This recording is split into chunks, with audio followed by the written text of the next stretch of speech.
നമുക്കൊരു വെറൈറ്റി പിടിച്ചാലോ? ഞാൻ ഈ പൊതി തുറക്കുമ്പോൾ നിങ്ങളിൽ പലരും വിചാരിച്ചിട്ടുണ്ടാവും ഇതൊരു പൊതിച്ചോറാണെന്ന്. പക്ഷെ അല്ല, ഞാൻ നിങ്ങളെല്ലാവരും പറ്റിച്ചു. ഇന്നൊരു കിടുക്കാച്ചി കിണ്ണം കാച്ചി ചിക്കൻ പൊതി ബിരിയാണിയാണ് കേട്ടോ. ഉച്ചയ്ക്ക് ബിരിയാണിയൊക്കെ സെറ്റായി കഴിക്കാൻ വേണ്ടിയിട്ട് നിന്നപ്പോഴാണ് എനിക്ക് പെട്ടെന്ന് ബോധോദയം ഉണ്ടായത് ഒരു പൊതി ബിരിയാണി സെറ്റാക്കിയാലോ എന്ന്.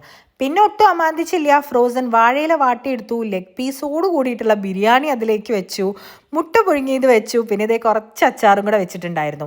അങ്ങനെ ഞാൻ ഉച്ചയ്ക്ക് കെട്ടിവെച്ച ഈ ഒരു പൊതി തുറക്കുന്നത് ഏതാണ്ട് 5-6 മണിക്കൂർ കഴിഞ്ഞിട്ടാണ് കേട്ടോ.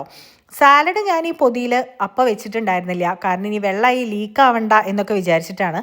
അതുപോലെ പപ്പടവും ഞാൻ അപ്പോഴാണ് കേട്ടോ എടുക്കുന്നുണ്ടായിരുന്നത്. ഈ ഒരു വാഴയിലയിൽ കെട്ടിപ്പൊതിഞ്ഞ് വെച്ചിട്ടുള്ള ബിരിയാണിക്ക് അസാധ്യ ടേസ്റ്റ് ആയിരുന്നു കേട്ടോ.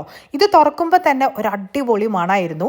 നമ്മൾ വീട്ടിൽ ഇനി ബിരിയാണി വാങ്ങിക്കുകയെ അല്ലെങ്കിൽ ഉണ്ടാക്കുകയൊക്കെ ചെയ്യുമ്പോൾ ഇങ്ങനൊരു പൊതി ബിരിയാണി സെറ്റാക്കി നോക്കിയാൽ അടിപൊളിയായിരിക്കും. കിടുക്കൻ ടേസ്റ്റാണേ.